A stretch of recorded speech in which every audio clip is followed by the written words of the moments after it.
All right, good morning, everybody. Welcome to Counterpoints. We got a big show to get through today. We're going to be talking about Volodymyr Zelensky coming here to Washington, D.C. But first, while we have him in the studio, very excited to welcome my colleague from The Intercept, Lee Font. Lee, welcome to the Counterpoints. Hey, thanks for having me. Yeah, great to be here. So I'm Ryan Grimm. This is Emily Jashinsky. We're going to be, I think, moving away from the whole Counterpoints Friday thing, so ignore the fact that it says that behind there. Probably do more Wednesday shows. TBD. Right? TBD. We'll see. It's the end of the year. We're rethinking everything, making resolutions, all that sort of thing, right? Right, and a great example of why is what Lee's been up to all week. Yes. Yes, and if you guys have been following Lee's reporting, you know why he's here. He had a huge scoop yesterday, I guess, Series 8 of the Twitter files. So talk a little bit about what you uncovered in the vault. Well, it's kind of two simultaneous stories. One, it's the Pentagon's... And we can put A1 up here. It's kind of two simultaneous stories. It's this Pentagon's psychological influence operations, their efforts on social media, creating news portals, memes, fake personalities throughout the Middle East and all over the world to shape public opinion around U.S. adversaries, kind of pushing fake news or certain narratives that demonize Iran, Russia, other enemies of the U.S. military. And the story also looks at the kind of hypocritical promises and pledges by Twitter. Twitter, since 2016, has promised to crack down on state-backed influence operations to shut down covert propaganda, and they brag all the time about shutting down Russian or Venezuelan or even Thai secret Twitter accounts that are run by the military. Yeah, Azerbaijan. Yeah, Azeris are always doing this as well. Yeah. But really, the U.S. is doing this. And Twitter, even though they promised to shut down all state-backed influence operations, they've worked hand in glove with the U.S. military, giving them special privileges for their fake Twitter accounts, these fake personalities that kind of make organic-looking conversations in Yemen or Syria or Iraq, promoting U.S. narratives in the region, and working with them and Twitter is well aware of what was going on and did not shut these accounts down for many years. Some of them were suspended earlier this year, but this has gone on for 3, 4, 5 years. And one thing your story does so well is kind of disentangle what those special privileges are, that the United States military had access to Twitter, and folks at Twitter, they had a pretty easy line of communication. And I want to ask what you found basically when you were looking into the U.S. military. You can see this in Lee's story. The emails, some of them are just incredible, what they're asking of Twitter. So what are some of those special privileges you found? Yeah, so one example of this, they kind of had concierge service, the U.S. military. At one point in 2017, someone from CENTCOM, U.S. Central Command, emails a list of CENTCOM-controlled Twitter accounts. These are accounts in Yemen and Syria, or purportedly, really they're in Florida, but right. They say that they're in these places. And they ask for whitelist privileges. Now, this is a special tag. I was able to go into some of the Twitter tools in the back end and see how they kind of manipulate the reach of various Twitter accounts. And this is a tag that essentially gives verification blue check privileges without the blue check. So you don't see the blue check on the account. It doesn't say verified, but it has all the same powers. So it doesn't get flagged for spam, doesn't get flagged for abuse. It doesn't get the NSFW tag for some of the kind of more graphic content. And it's more likely to trend on hashtags and in the region, kind of participate in, going viral. And the same day that CENTCOM sent that email with the list of accounts that they control and use to push narratives, someone at Twitter went into the back end and added that tag, so it was immediate service. Right. And then some of the accounts at the time referenced some connection to the Pentagon, right? But then after they got their whitelist privileges, that faded, right? That's right. So most of these accounts in this particular list, there were several lists of Pentagon accounts that were sent to Twitter, but and some of those were never identified as CENTCOM control, but some were. And after receiving the whitelist privileges, you can see through the Wayback Machine and other archives that these Twitter accounts started shedding their disclosure. Originally they kind of operated under these rules of public disclosure. This account is controlled by CENTCOM. It's based in Florida. But then over time, you see these bios change. They get deleted and it changed to Euphrates Pulse. This is just an unbiased account for Iraqis and Arabs.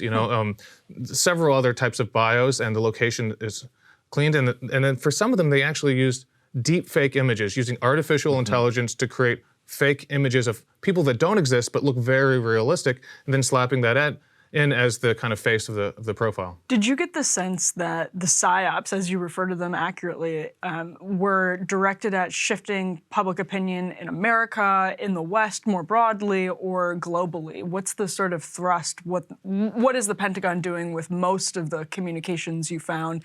You mentioned Yemen on Twitter. I think that was particularly interesting. What was their goal? It looks like they were mostly focused on shifting public opinion in the regions where they were targeted. But this is the internet. For information that might be released with a targeted audience or demographic, it can then trickle into other markets and come back to influencing the U.S. Actually, first looking up the archives of some of these tweets, I noticed that a lot of American outlets, when they needed to learn about information regarding drone strikes in Yemen or in Syria, they didn't have much local reporting. They had to reference these Twitter accounts because they were on the scene, kind of celebrating U.S. drone strikes or other military actions. And for U.S. reporters trying to understand what's going on in the region, they might not have a person on the ground. The only place to reference are these Twitter accounts that look like authentic locals talking about these drone strikes. So it does trickle back to the U.S., though these were virtually all non-English accounts. So I think that a reasonable inference is that they were focused largely on shaping local opinion in, again, like Yemen or Iraq or Syria. I wanted you to unpack this classification piece real quickly. So you have an email here from Yoel Roth, former head of trust and safety at Twitter, and he writes, Facebook have had a series of one-on-one conversations between their senior legal leadership and DoD's general counsel inauthentic activity, like one of these bot network type things. DoD have indicated a strong desire to work with us to remove the activity, but are now refusing to discuss additional details or steps outside of a classified conversation. And then Stacia Cardeal, an attorney at Twitter, writes back that the Pentagon may want to retroactively classify its social media activities, quote, to obfuscate their activity in this space, and that this may represent an overclassification to avoid embarrassment, which is the kind of thing we do see a lot in the classification space. Just like, we screwed up, let's classify that. Yeah, that's fascinating because I think that's something as reporters you assume. Why is everything classified here? Is it actually top secret, or are they just trying to avoid any disclosure around something that might embarrass the government? Here, they seem to be discussing it in exactly those terms. Even the Twitter people are like, there's no reason this should be classified. Right, like, and if you look at the previous CENTCOM emails, they're unclassified. And then once they kind of reached some kind of boiling point, we don't know exactly what, they start thinking, hey, we need to hide some of our tracks.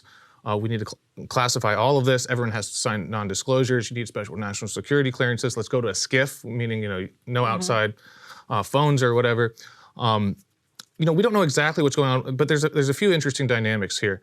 One, Twitter, again, promises to invest so many resources into quickly identifying these Twitter accounts, state-backed influence operations, and shutting them down. Here they are saying, hey, we shouldn't shut them down too quickly because then people might know what the U.S. government is doing. Let's work carefully with the DoD to make sure we don't shut these down in a way that lets maybe foreign governments or the public or the reporters know that this was going on. So they're helping kind of manage the secrecy of this campaign, or at least provide some kind of service to the Pentagon. And the other kind of larger issue here is that they were aware of this. This email shows that they were aware of this covert network. Maybe they did recognize that these accounts did violate their terms of service, but this is in mid-2020.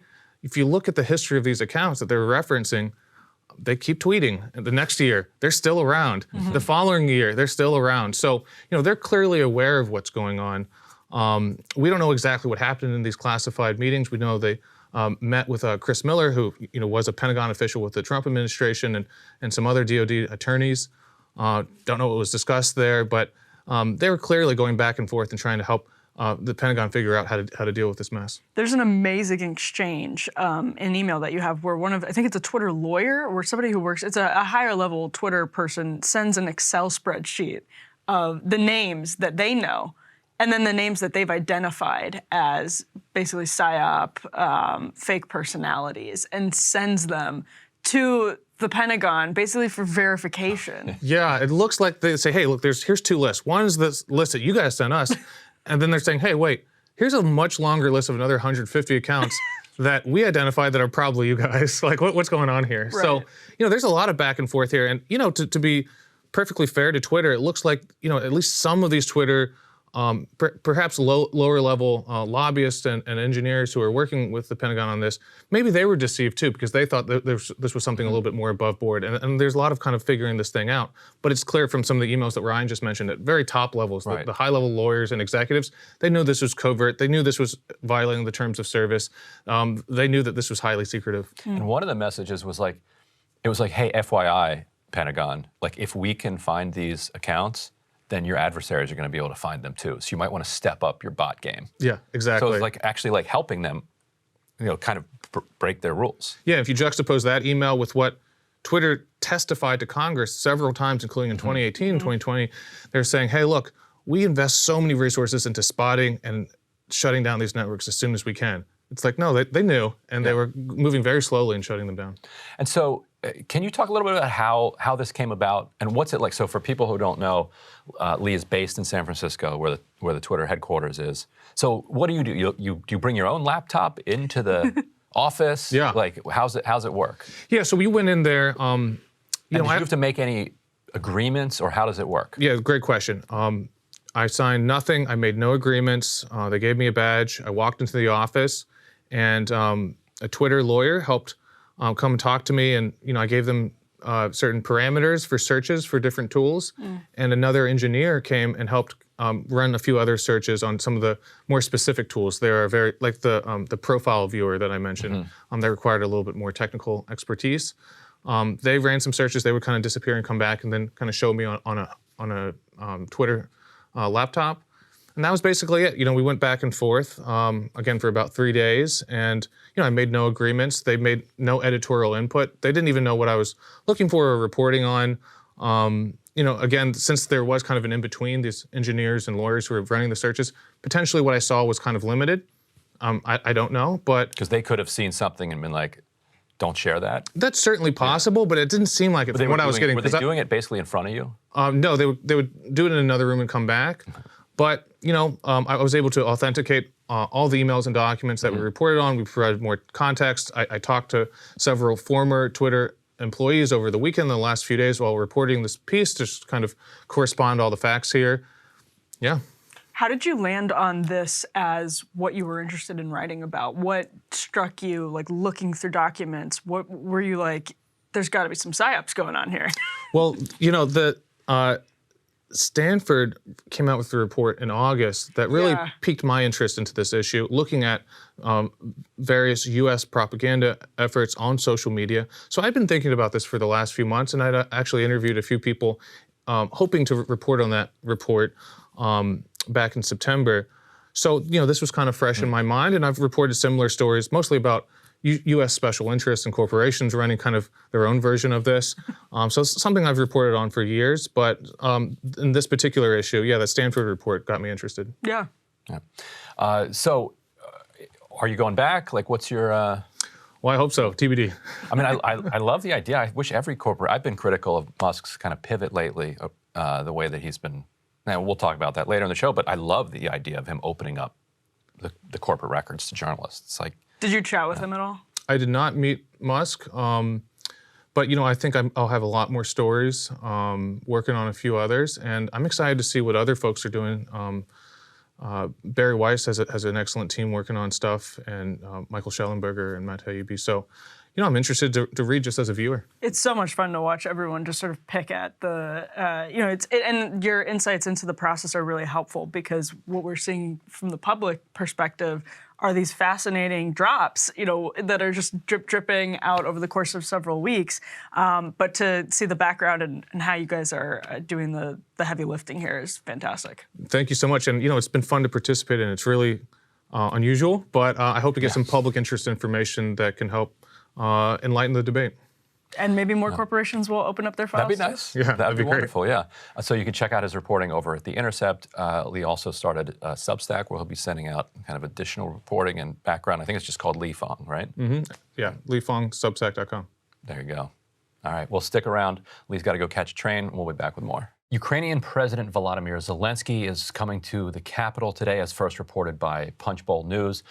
Emily, what's your read on the timing of this visit? It's funding, I imagine. There's a lot of money being debated right now, being negotiated over in the omnibus spending. And so seems to me like Zelensky is coming. He's going to the White House, and then potentially it looks like a joint address to Congress at 7:30 p.m. This says they're debating the omnibus bill. This is when which would include a lot more money going to Ukraine. So I think he's coming here to make the case to make that vote a little easier for some senators whose constituents and members of Congress in general whose constituents may be getting a little wary of all the money going over there. And we can put up that first element here. But yeah, so I think you're exactly right. The context here is that the Congress is debating a $1.7 trillion omnibus spending package where they're trying to clean the slate, like get everything that they can get through during the lame duck. The White House had requested $37 billion for Ukraine as part of that package. As we've seen since the Obama administration, the Trump administration, and again, the request then gets upped by Congress, whether for military spending. You never see Congress say, you know what, you're getting a little greedy over there. 37 sounds a bit much. How about 30? Plus, we're going to put these conditions around it. There's going to be inspectors general that are going to make sure that it's spent accurately. Instead, oh, you mean not a blank check? Not a blank. Instead, quote, blank check. You want $37 billion? Aha! How about $45 billion? So Congress, in a bipartisan fashion, has responded with 45, and I think. And without the types of guardrails and the types of IG restrictions that people like Rand Paul have called for before. And I think that what's happening here is that the kind of triumvirate of Pelosi, Schumer, and McConnell are pushing this through now. And perhaps, and I'm curious if you're taking this, perhaps with the kind of quiet agreement of Kevin McCarthy to get this through now so that the House Republicans don't have to deal with this for a very long time. Right, and we're going to, I think, flesh this out a little bit more in the Omnibus segment, but that's what a lot of conservatives, Freedom Caucus-aligned folks are really upset about, is that they could have passed a CR, basically a one-month CR that would avert the shutdown. McConnell could have pushed for that. He could have said, this is what we're doing, and that's it. And then Republicans could have set the spending priorities on the House side when they have control in the new Congress starting in just a couple of weeks, and that would have been the preference. And they're saying, why on earth are we going along with this when it's got all the spending priorities of Democrats? So that's absolutely a sticking point for the kind of Freedom Caucus-aligned folks. So did Democrats get a lot of their priorities into this omnibus because enough of the national security establishment wants Republicans to agree to this $45 billion? And so McConnell's like, okay, we really want this $45 billion for Ukraine, and in exchange, we will agree to do an omnibus? Right. I think that's probably part of it, because you've seen this happen many times before. When you're able to invoke the Pentagon spending, when you're able to invoke a cause as tragic and serious as this one, it's a little emotional blackmail. And obviously it's not purely emotional blackmail, because there's a lot of money that is involved here in the D.C. area particularly. But it makes it, again, easier to take that vote for anyone. And Sagar tweeted a great thing yesterday where he shows on a chart that with the additional $45 billion, I'm quoting him, to Ukraine, the United States will have given nearly twice as much as the entire European continent combined. So when you think about that and you wonder why Zelensky has a suddenly announced trip to the United States as $45 billion additional dollars are being debated, and as you have even people that are as mainstream in the Republican Party, like Kevin McCarthy, saying we don't want a blank check to Ukraine, and there's a freak out over him even saying that, it's a pretty clear reason why you would want Zelensky to come and make the case emotionally, personally in Washington, D.C. And the strategic case from the U.S. perspective is clear.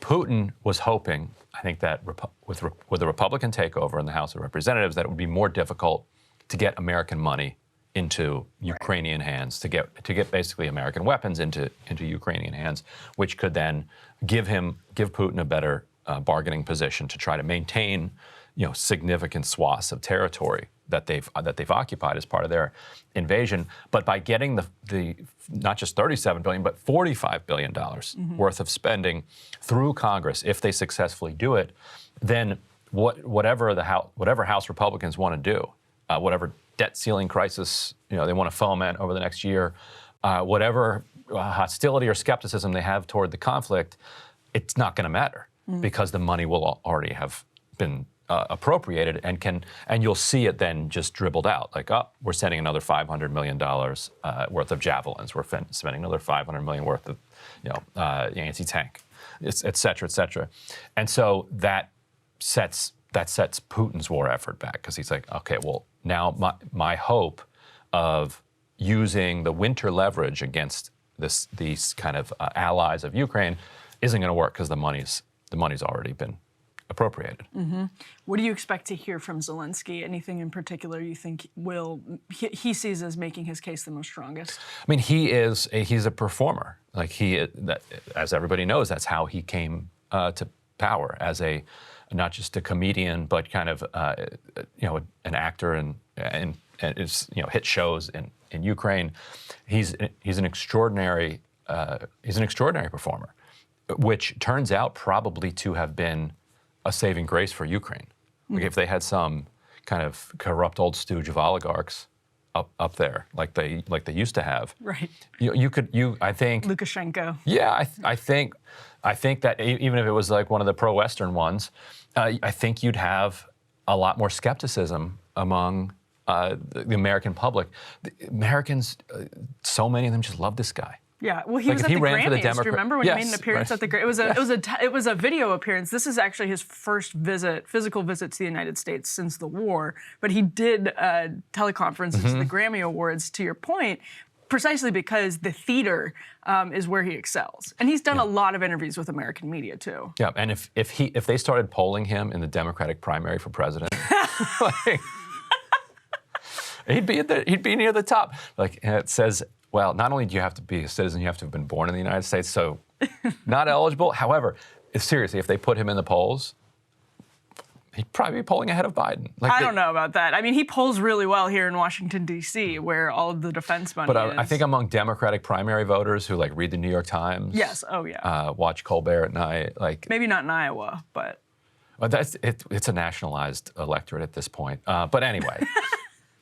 We'll never get an answer to that because it won't ever happen. But so I think he'll lean into the cause of freedom and liberty. I think he'll try to absolutely flatter the United States. Yeah. The United States for its generosity and support of freedom and liberty. Historically as well. And he's going to probably invoke the United States' historical support for all of those points. And if I had to guess, I would think that Pelosi had a significant amount to do with this trip. Like she understands the politics of the House well, and I think what he's going to try to do is make it as politically painful as possible for Republicans to express skepticism about the endless spending to support the war effort. And virtually impossible for Democrats. Well, they're not even trying. Right. So he doesn't really need to appeal to them. Well, they're not even trying now, but eventually, this makes it even harder when you're, again, just being, that they're going to call in the big guns, so to speak, when you have $45 billion more on the table. Yeah. Have you seen that show that's on Netflix now, Servant to the People? I haven't watched it. Have you? I've seen the first couple episodes. It's really good. Really? It is really good. You're going to have to do a full monologue reviewing it. I will.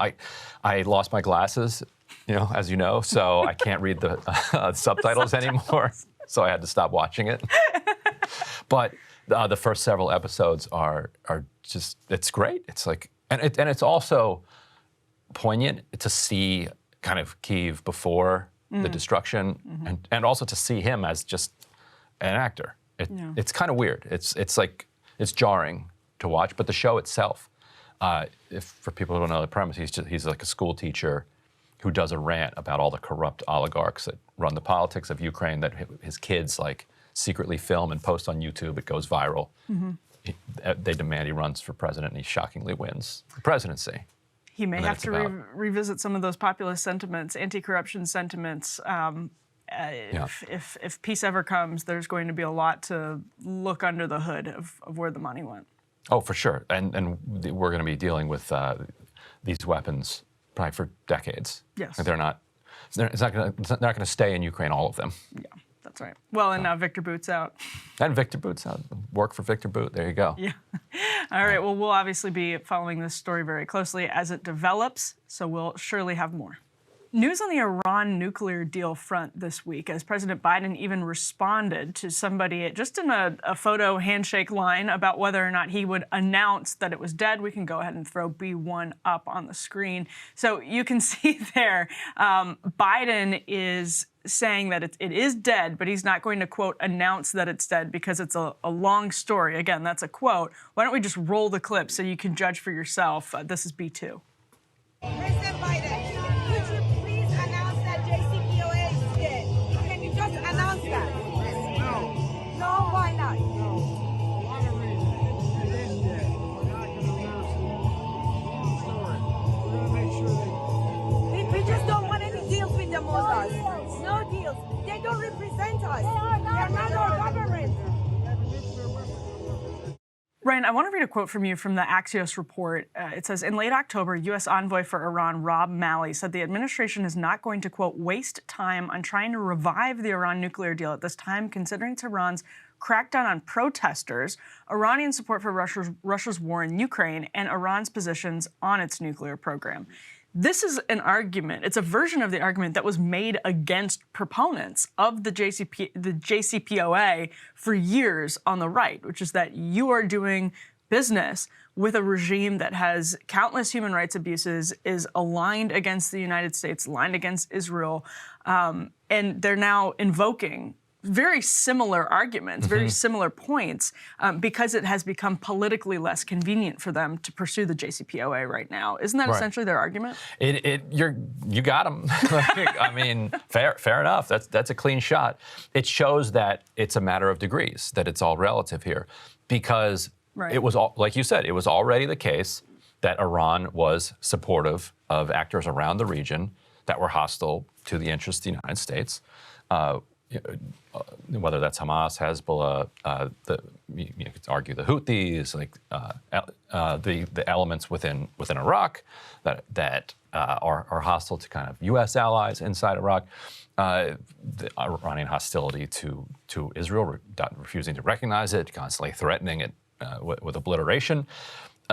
That has been a condition of the Iranian Republic, since the revolution. Like that's accurate.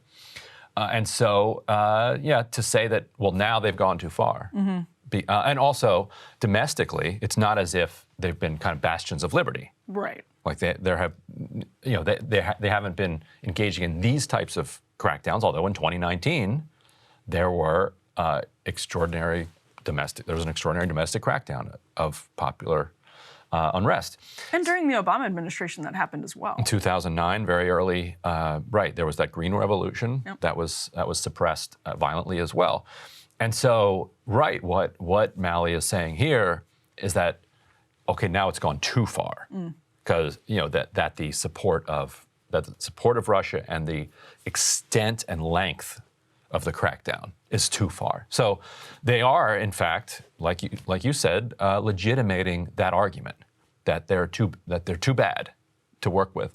Whereas people who are on the side of the deal, if they're going to be principled about it, ought to argue, yes, they have always been bad. Right. This is about a nuclear deal, and it is about keeping nuclear weapons from a bad and dangerous regime. And in fact, the worse they are, the more reason there is to strike a nuclear deal with them, because we're not striking a nuclear deal because we love them, because we're good friends with the mullahs and we just want to reduce sanctions on them. We would be doing it so that they don't have a nuclear weapon, so that the world is a safer place. And there's basically no other option. So gas prices are cheaper, but that's that's neither It's here nor always there. incidental. Of course.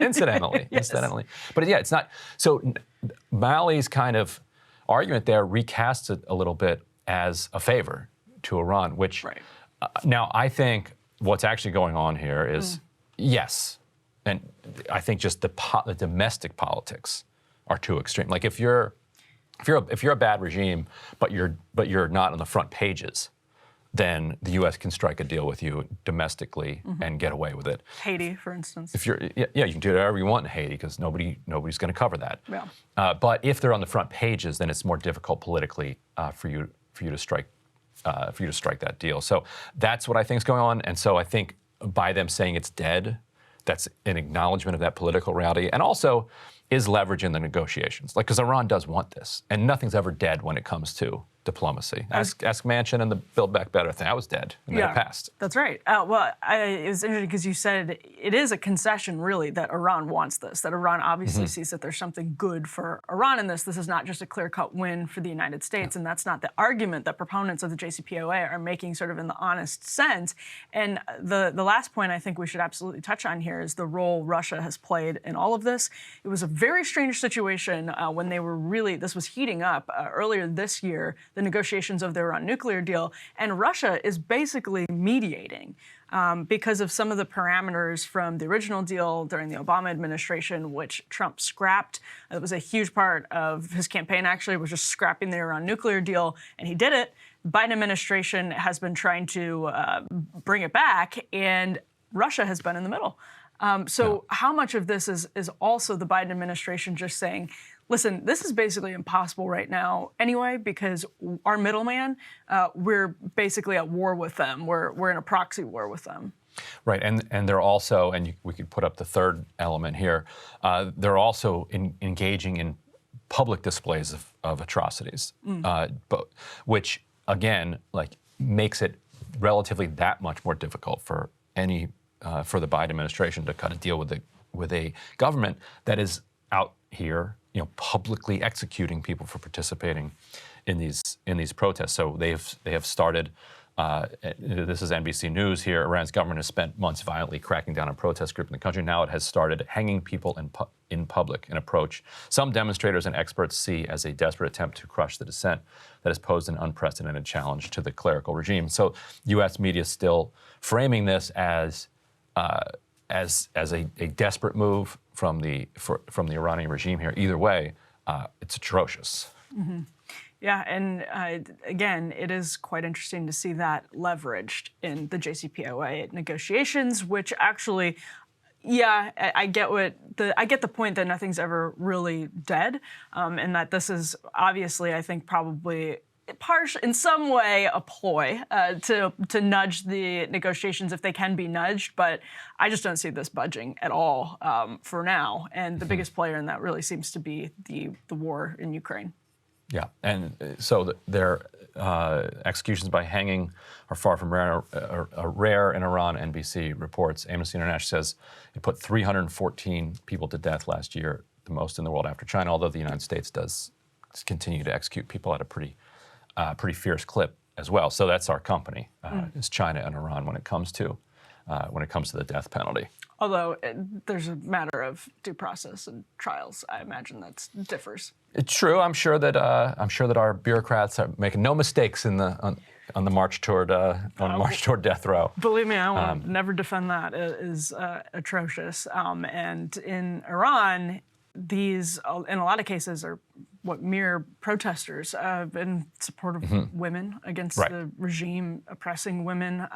So just unbelievable story as it continues to unfold and affect the JCPOA. Yeah, and the last piece, we can put up the fourth element. What we're seeing is an increasingly tight relationship developing between Russia and Iran. They have been soft allies for a long time, partly enemy of my enemy kind of situation. But now you're seeing the military cooperation ramp up as Russia is cornered and has few outlets and allies. Here's the Guardian reporting that they're boosting military links, Russia exchanging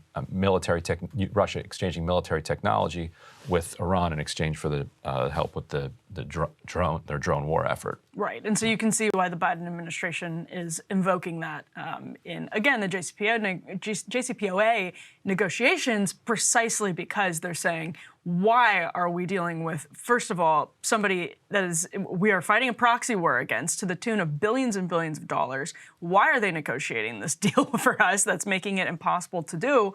And secondly, We don't want it to be a reward for a regime that is sort of actively engaged in bad things. But at the end of the day, from my perspective, all of that is a concession that it's a concession that they've just decided to draw the line on Iran being bad here, when all along that was the argument that they were saying, oh, don't worry about it. There's a much more honest stance, and it's the one you laid out at the beginning of the segment, but that's not the one that they've taken. Right, and it's not my job to give advice to the American empire, but it is interesting that their inability to create normal relations with Iran over the years is now complicating their war effort in Ukraine in multiple ways, both because it's complicating their effort to wind down the war in Yemen, but also now pushing Iran and Russia into tighter cooperation.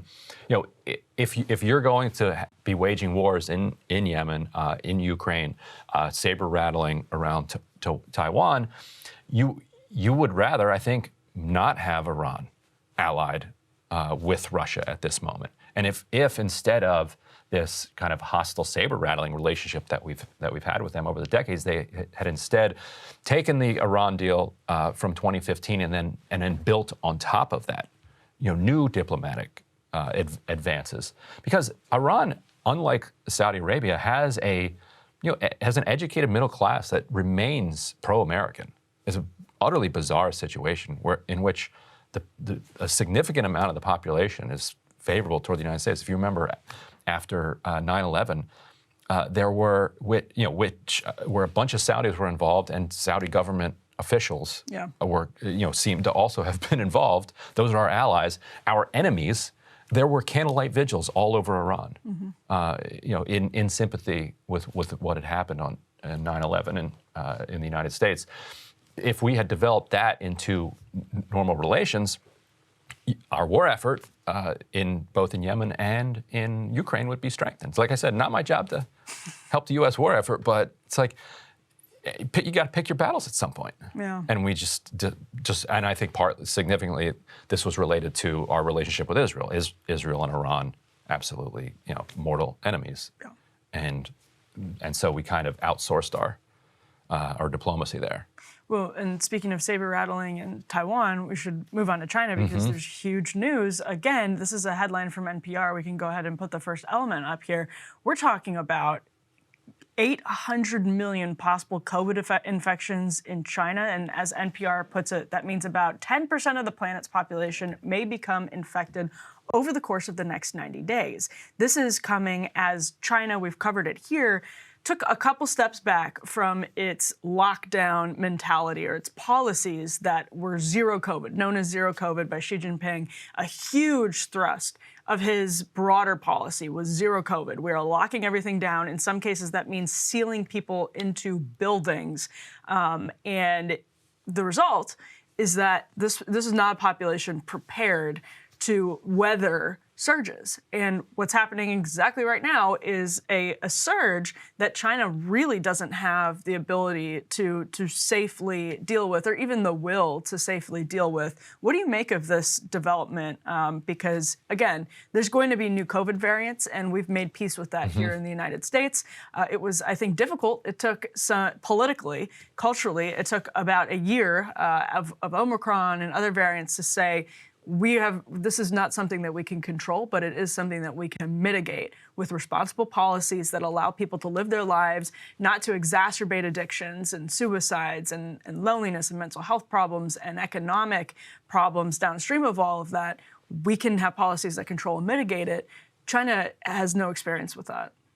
Right, and zero COVID was demonstrably unsustainable because it led to the types of protests that were threatening the regime itself, because the restrictions had just gone into such absurd and draconian directions that people were standing up against them. That you would take a toddler away from their parents based on secondhand exposure, like just absolutely extreme measures. And so, at the same time, the Chinese government did not use the time that they effectively built with their zero COVID strategy to get the elderly population vaccinated. There was it seems like the data shows that the Chinese vaccines have been less effective Yeah. than the American vaccines at preventing kind of illness, severe illness and death. But also, there's been even less uptake among the elderly Chinese population, and it's curious that you can have an authoritarian government that can weld somebody into an apartment, but can't get their elderly population vaccinated. There's some type of gap there that I can't quite figure out. And so they go into this relaxation of zero COVID with an already aging population, more vulnerable than they would be otherwise had they been vaccinated. What's your read on why an authoritarian government like this can't do the thing that you would think an authoritarian government could do? No, it's the easiest thing. Right, just the jabs. Like that's. Yeah, I mean, I think in general it was this problem politically was zero COVID, was just dogging Xi Jinping. And if you're, I mean, so when you look at how that's handled, right now you have a population that it doesn't have a lot of natural immunity, period, because people have just plainly not been infected to any degree. They haven't, gotten over smaller COVID infections. They really just, like most people have not been infected with COVID. And so now they have a very transmissible variant spreading. They have a few variants spreading, but you have this really transmissible one that to the point where even zero COVID may not have prevented a huge surge and a huge spread of the virus. And you have a population with a vaccine that's perhaps not as effective as people hoped that it would be, no natural immunity, and exhaustion with intense lockdowns. So I think it was just a botched response all the way around, that there was no expectation or anticipation that this type of thing could happen. Right. Because if we can always have zero COVID, we can weather the storm for several years until COVID goes away, and we can pop back out like hibernation and mostly be fine. Then you're not as the incentive to push for that third shot isn't as high, especially if it's not preventing infection, which as it came to be realized is that it prevents severe, it can help mitigate the severity. It's not going to prevent infection. So I think it was probably just not as high of a priority because zero COVID was seen as the ticket. Like this is what is going to take China out of this. And there are now significant implications for the U.S. population. One of them, and if you've been sick lately, you have probably realized how difficult it is to find cold medications, to find ibuprofen, Yes. both children's Motrin. and adult. And there are images coming out of China of Chinese people kind of mobbing ibuprofen factories. So, and they're also going, so just aside from that, you're going to see, I think, a diversion of cold medications that otherwise would be exported to Europe, to the United States, to other countries, used for domestic purposes because there are so many people getting sick that need them. And we're now facing a situation where you have, what's it called, RSV, other viruses that are circulating in the population, COVID variants still going through the American population, flu ripping through, all of it layered on top of people's diminished immunocapacity as a result of lockdowns and the pandemic, just from people not getting sick as much, from 2020 on. They're now getting hit harder, and so there's been a run on Advil, ibuprofen, Motrin, Tylenol, all of the different cold medications, to the point where some drugstores are rationing them, and I would suspect that that's going to get worse before it gets better because of the situation in China. There's 8 billion people on this planet that are all going to be getting sick together. Mm-hmm. Yeah, and again, with no real clear idea of what a balancing mitigation policy looks like. And here in the United States, it took us a while, and especially in certain states, to figure out what that should look like, how you can keep people safe in terms of their mental health, in terms of their physical health, and in terms of their economic health. What does that look like? What do those policies look like? And again, China has had zero COVID to the point where they lock down places that are seeing waves, contain the wave geographically, and life goes on as usual. In other places where there's no COVID, then there's COVID, like a switch, get shut down. And so that's not, they haven't had experience really allowing their population to exist with some semblance of normalcy while also trying to mitigate the spread of something that could knock a whole lot of people into hospitals and possibly worse, tragically worse.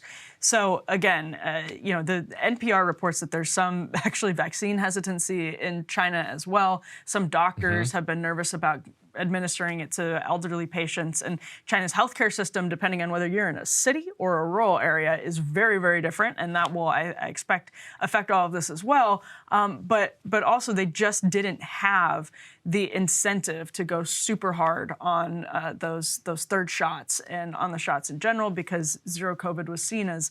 But a lot of them have 0 shots. So I mean, it was seen as like this was the policy. This was taking care of it. So it wasn't necessarily the demand from the government wasn't as high, because they really thought that they were on top of it. Yeah, they had a chance to do it like New Zealand, basically. New Zealand pursued a kind of zero COVID type of approach, but their effort was to keep it off their island. I was going to say, I mean, it's a tiny country compared to China. Right, but they were effective at keeping it out. But then once the vaccine came out, they used that opportunity to vaccinate their elderly population. And then they were able to relax their restrictions and get to a place that's more like where we are, where you're still seeing COVID ripping through, but you're not seeing the cataclysmic fatality rates that you saw in 2020. So anyway, here in Washington, Congress is putting the finishing touches on a $1.7 trillion omnibus spending package, and we're going to talk first a little bit about the politics of that, and then also what's in it and what did not get in it.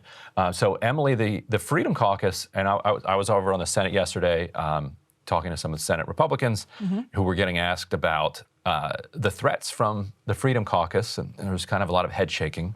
And it's an interesting kind of both cultural and political divide on the two sides of the Capitol here between the Senate Republicans and the House Republicans. So there were, 13 members, I think, of the Freedom Caucus who sent out a letter saying if anybody votes for an omnibus, and that includes the leader of the Senate Republicans, we will go out of our way to crush any of their priorities over the next 2 years. Don't even bother sending us any legislation, because we will kill it no matter how much we like it. Right.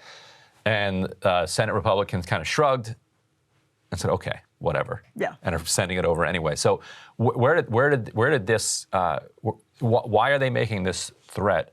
And why are Senate Republicans kind of shrugging it off? Well, that's the question. And what happened basically is that the House, which largely controls the purse strings, is going to have Republican control by a slim majority, but is going to have Republican control in just a couple of weeks. And so funding the government by omnibus at the end of the year is a terrible American tradition, but it is tradition nonetheless. The way House Republicans see it, though, is that you can pass a stopgap bill, a CR, that would fund the government for a month. And then Republicans can come in that month, the first Congress, and prioritize Republican spending items, so that a bill full of pork for the political establishment here in Washington, D.C., and priorities that the left wants, they're saying, listen, we took control of government back, and here's an opportunity to punt the ball for us to run with. And Senate Republicans say, we actually got you the best possible deal that you could want. We have extra funding for all of these priorities that you have in this bill. So just sort of swallow the bitter pill, take it. It's the best you're going to get. And the Freedom Caucus, House Republicans, are flexing a little bit and saying, screw you. This is not, what you were elected to do. It feels, like shades of the Tea Party. But again, like this is. These are Tea Party folks, a lot of them, right? They're Tea Party folks, or sort of Tea Party, post-Tea Party, Trump Tea Party. Neo-Tea Party? Yeah, Neo-Tea Party. Well, it's already the Neo-Tea Party, But it's one of the things that, honestly, like the Squad should learn from, I think, because if you look back at how the Freedom Caucus has been able to flex its own muscles in different battles, and this one, I think, is going to end up being a good example. It's true, and populists on the left and the right, just average voters, they see that stuff and they're like, that's the reasonable position. Mitch McConnell forcing the bitter pill of earmarks. And you can have a debate. Like, we could have that conversation about what is more reasonable. But most people are like, are you freaking kidding me? Are you kidding me, Mitch McConnell? You're making us take all of this when you could punt it over to Republicans instead. It also, though, shows the limits of their power because I think that they're going to get steamrolled. But they're absolutely going to get steamrolled. And I think it'll be interesting to see if they can stick to their threat next year. Because what does that mean? That I think that Senate Republicans just don't believe their threat because they're saying, wait a minute. So next year we're going to send over whatever, a defense bill, and you're going to block it. And your argument to the public is going to be you're going to block it because we did this thing 6 months ago that you don't like. Like that doesn't work with the public. Public wants to know right now why it is that you're doing something, but it shows that I don't blame them for making that threat because that's the only threat they had left because they're in the minority right now, and so they can threaten to vote no, but nobody needs their votes, which is a problem that the squad often runs into. Yes. Sometimes their votes can be pivotal. 99% of the time, it's like, oh, that's nice that you're voting no. We don't need your votes. What's so revealing to me here is that it very much feels like Senate Republicans looked at two negotiating partners. One, pre-January 3rd, House Democrats. The other, post-January 3rd, House Republicans. Right. And they chose door number one. Yes. They would rather work with House Democrats and Senate Democrats than they would work with these Freedom Caucus folks. So here's what Rachel Bovard over at the Conservative Partnership Institute said. These House Rs are using the only leverage they have. She's referring to the 13 who signed the letter you mentioned, Ryan, opposing future votes and in a narrow majority that's meaningful to the point you just made. Meanwhile, a single Senate Republican can block the consents necessary to pass this thing by McConnell's deadline of the 22nd, yet just watch and see if anyone does because McConnell is able to sort of whip them into order pretty easily. And they're even sort of taking shots back and forth with Kevin McCarthy. Kevin McCarthy has been pretty favorable to that position, the position of sort of Freedom Caucus people. And of course, he needs to do that right now because he needs their support in order to secure the speakership because some of them are kind of balking and saying, no, absolutely not. So it makes sense politically what Kevin McCarthy is doing here, although it's very rare for Republican leadership in Washington to talk the way that Kevin McCarthy is. It's much more common to hear the Mitch McConnell line, which is that don't be naive, don't be silly. This is how we have to do it. We can't have another shutdown, et cetera, et cetera. So really, really interesting preview of, I think, the power dynamics that are to come because there are a whole lot of people after the Trump administration on the right who are sick and tired of getting steamrolled. They saw the January 6th committee, for instance, which used unprecedented subpoena power by its own admission, was using unprecedented subpoena power, taking phone records from members of Congress. They see that and they say, so you're just going to continue letting yourself be bowled over. And this is another sort of dust up in that larger fight. Rachel's point is an incredible one to absorb, which is that any of the 50 Republicans in the Senate could stop this. And because, like you said, it has to get done in the next couple of days. And that deadline, Thune said, has actually creeped up a little bit because he was saying, this is South Dakota Republican, he was saying that because of the Arctic blast, ripping through a huge swath of the country right now, that you're getting senators like even more antsy to get home. They always want to be home for the Christmas holiday, but now they're like, oh, can we hustle? Like we need to go. And if one person were to say, I object to this bill going through, that makes you drag it out to the 30-hour filibuster procedure. I mean, you could still get it done, but it punts you close to Christmas, and at that point they might say, you know what, just do a CR. Right. But it does, and Rachel seems to be cynically predicting that not a single one will do it, and I think that she's right. Like at Thune yesterday, talking to reporters, was pretty confident. He's like, yeah, we're going to get this done. Yeah, and Mike Lee has been extremely critical of this entire process and is on the same page, essentially, with the House Republicans here. But it's a question of whether this is ultimately defeatist, right? So like, what are we holding people back for? Is it because we actually can do something meaningful, even if it's a sort of PR thrust that says, we come out of this showing exactly how corrupt Mitch McConnell is, and it's worth it. We will keep these members in Washington, D.C. until the 23rd. whatever it is, it's the least they can do, that kind of mentality. Maybe that might be part of the calculation there, but if it's ultimately just, it's going to look bad, then maybe it's not worth it for anyone anyway, because there's not going to be enough. If it is just one person or two people that are, Right. in that position of not just voting against, but actually trying to stop, then maybe it's not worth the push. Well, let's talk real quickly about what's in this $1.7 trillion omnibus spending package, and also, just as importantly, what's not in it, because this was the moment for legislation that didn't make it through over the last 2 years to kind of like what they call the last train out of town. So if you didn't get a ticket on this train, you're finished, and if you needed any House Republican support, then you're finished for the next 2 years. And so, a couple of the things that got blown up on the way out here. Would be, I think, most controversially in an Afghan piece of legislation where it was heavily pushed by the Pentagon and also by people who served in Afghanistan. It was a measure that would help facilitate the safe evacuation of Afghans who aided with the American occupation over there. And that was blocked by Chuck Grassley, basically, and some other, and a handful of other Republicans in the Senate. An odd look for Republicans. Grassley's concerns were about vetting. That's what he conveyed to the as he pushed through his opposition. But it had a lot of bipartisan support, and it also has a lot of public support.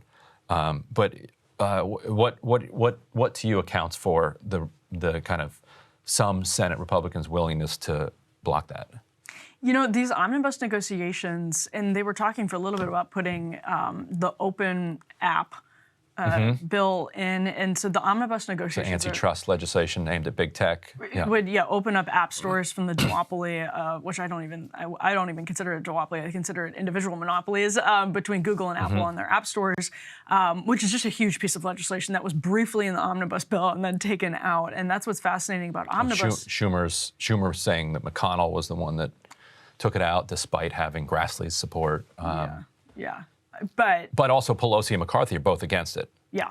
So what's interesting is you find out what's truly a poison pill in these types of negotiations. Or they're sort of against it. They're not for it publicly. And you can suspect that they're privately against it. And that it's not worth, again, but that's what omnibus negotiations are, an interesting sort of glimpse into D.C., where people really stand, where the parties actually are on these issues, because you find out what is an absolute non-starter when a shutdown is on the line. And so those two things, I mean, you have to swallow some bitter pills, and that's just where it is.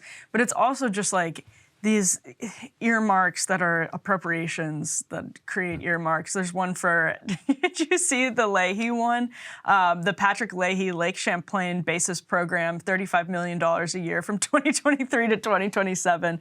Richard Shelby, who already has tons of things named after him. Just to clean up the lake, or what's... The basis program is what I'm seeing right here. That's a good question. But it's renaming. And he's the outgoing appropriations chair. So basically, Leahy had the checkbook. Right. Renaming it the Patrick Leahy Lake Champlain basis program. And then, so Richard Shelby gets the facilities at the FBI at Redstone Arsenal to be known as the, quote, Richard Shelby Center for Innovation and Advanced Training.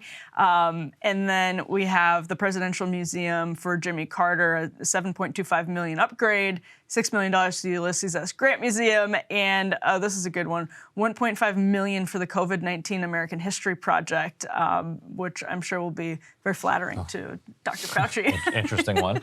My favorite is they're putting in money to direct to the Army Corps of Engineers to find suitable beach spaces on the Potomac here in Washington. So I am a partisan in favor of more beaches here in Washington, D.C., so I'll take that. And this is the same package, people should understand, that includes $45 billion for the Ukrainian war effort and roughly $850 billion for the Pentagon, approaching the largest spending basically in American history our military.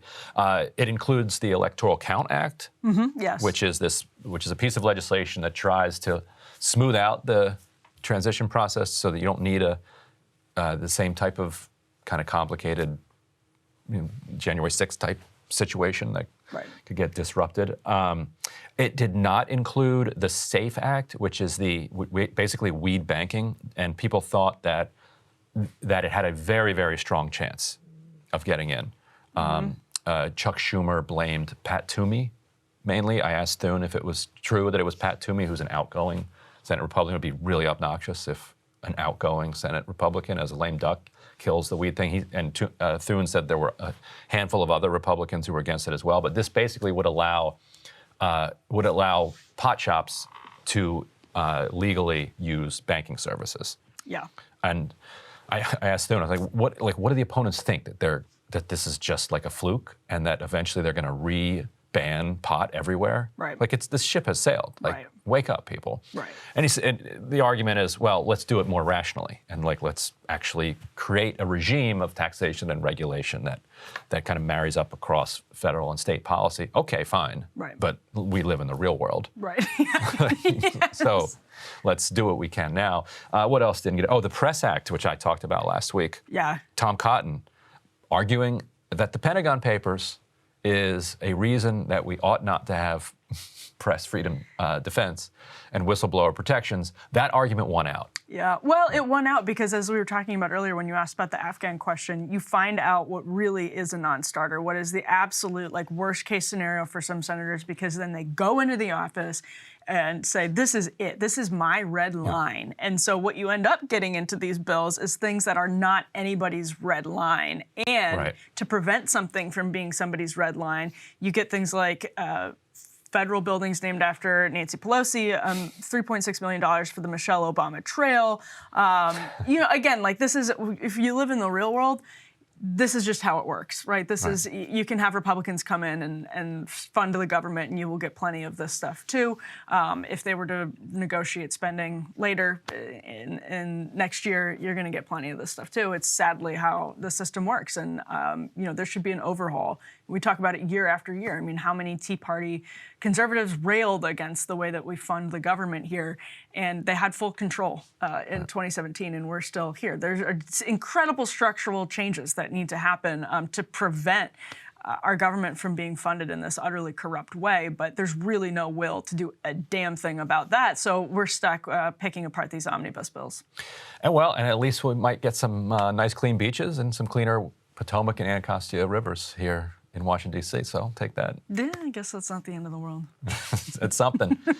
First of all, thanks to a lot of the readers who sent in pieces of JFK documents and flagged for me different, hey, check this out, search this, here's the document number. It was really helpful. Yeah, it was. Yeah. You guys did your homework assignment. You did it well. So we have another segment, if we can put E1 here. The CIA really has long claimed that it had no contact with Lee Harvey Oswald before President Kennedy's assassination. But that claim is undercut by a new document released last week by the Biden administration, which involves George DeMarenschilt, who's a known CIA asset. Now, it's long been known that the two became close friends in the months before the assassination, but skeptics have called that a coincidence. But in spring 1963, DeMarenschilt traveled to New York, Philadelphia, and Washington. According to the documents found in the newly declassified files, at the same time as his trip, the CIA's Domestic Operations Division ran a search on DeMarenschilt, quote, exact reason unknown, according to these documents created by a CIA analyst included in last week's declassification.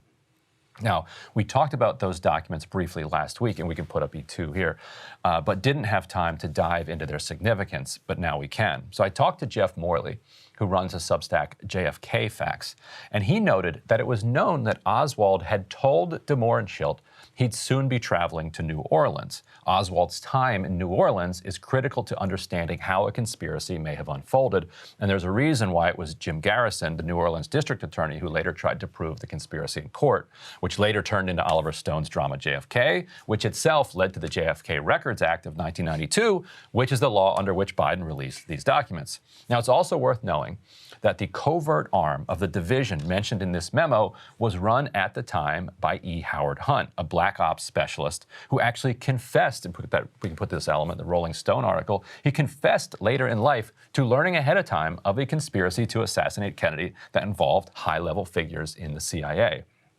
So the CIA memo reads, we can put up this next element, it is interesting that Gail Allen's interest in de Mohrenschildt coincided with the earlier portion of this trip. The memo concludes referring to Gail Allen, who's a case officer with the CIA's Domestic Operations Division at the time. And the information would suggest that possibly Allen and de Mohrenschildt were possibly in the same environment in Washington, D.C., circa April 26, 1963. So that's a critical new detail to add to this puzzle.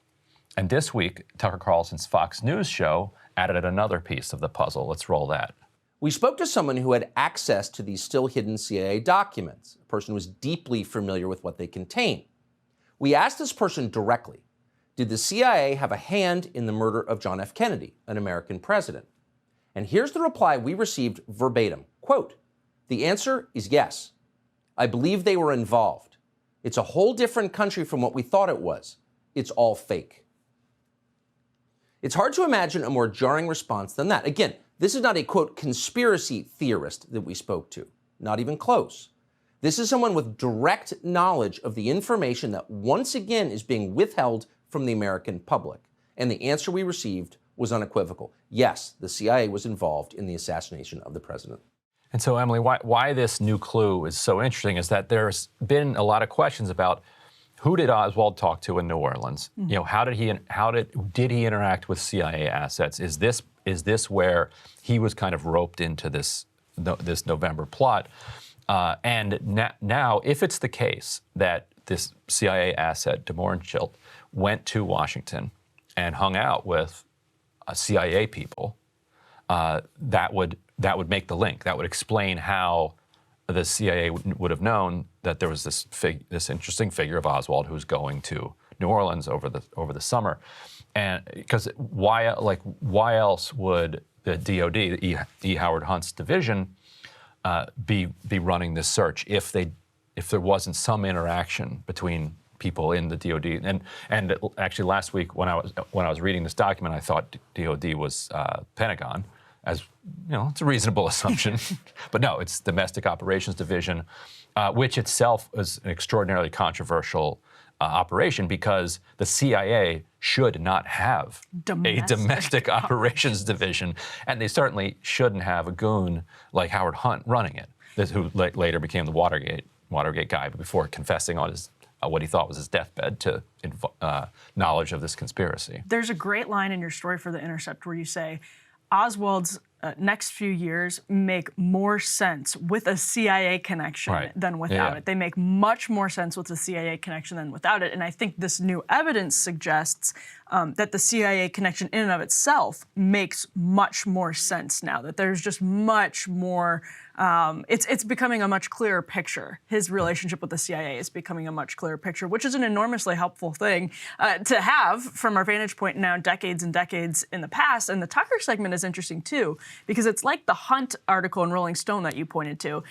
The dam has to break, right? Like the facade, at some point, you just see these little cracks where they're not little cracks, they're actually huge cracks where people come out and say, yeah, hey, you know, but it's one person, right? And then the CIA shuts it down and you get it. Someone talks to Tucker, someone says they themselves had knowledge of this, but it's still, right, like the government still doesn't tell the full story, so you can still just sort of dismiss that. And so the big question is, what evidence remains in these files? And one, you know, the person who would know that is somebody who has run the CIA before. And so let's roll a second part of this Tucker segment. And people have known this for a long time. The people who knew would include every director of the CIA since November of 1963. And that list would include Obama's CIA director, John Brennan, one of the most sinister and dishonest figures in American life. That list would also include, we are sad to say, our friend Mike Pompeo, who ran the CIA in the last administration. Mike Pompeo knew this. We asked Pompeo to join us tonight, and though he rarely turns down a televised interview, he refused to come. We hope he will reconsider. It's just such an effective barb. It's subtle but poignant, even though he rarely turns down a televised interview. Right. Hey, Mike, you want to come on to the Tucker Show? Yeah, absolutely. What are we talking about? JFK. Yeah, no. Wow, yeah, really just slammed tonight. Can't make it. The big picture question, I think, obviously there's a huge question about our involvement historically in world affairs, that this is, and in domestic affairs, to your point about the DOD, that this case reflects. But in terms of implicating Mike Pompeo, it does raise a really interesting question, which is, how are these things still functioning? How are all of these mechanisms that we like to pretend and hide, we're not functioning the way that it seems very clear? Again, this is from the memo that you plucked from this new stack, Ryan. It says, Shep phoned to say that James Wilcott, a finance clerk with the agency from 57 who served in Tokyo 60 to October 64, has told HSCA people that CIA hired Lee Harvey Oswald when Oswald served in Atsugi. Atsugi, a Japanese naval base, which may have been your grandfather's base. No, I have no idea. But he served in Japan. Yeah. But you say that this overlaps, this is interesting because it overlaps with a lot of your work on drug policy and with the United States military's record on drug policy, because Oswald is then part of that program. Yeah, well, he may have been, and there are people who suspected he was, and this tightens the link. There were two things going on at this CIA base. It was both a naval base and a CIA base that are of importance. One, it was a CIA base because they were launching U-2 spy planes over the Soviet Union. Two, it was a central component of the CIA's experimentation with psychedelics, with LSD in particular. Right. And so, did Oswald participate in this? We don't, we don't know for certain. But like you were saying, everything he does after this makes more sense if he did make a CIA link at this point. So he goes from there to a base in California where he appears to have then, through a joint kind of intelligence and military school in Monterey, learns Russian. He then gets a completely bogus discharge where he claims that his mother is ill. That turns out that wasn't true. But if you're moving into kind of agency work, covert agency work, often you can get a facilitated bogus discharge. So he gets this discharge. He then, within 9 days of getting his discharge, with $203 in his bank account, he sails for England. His wife later tells, I think, the Warren Commission that he took a hop, which is basically a military flight from England over to Helsinki in Finland.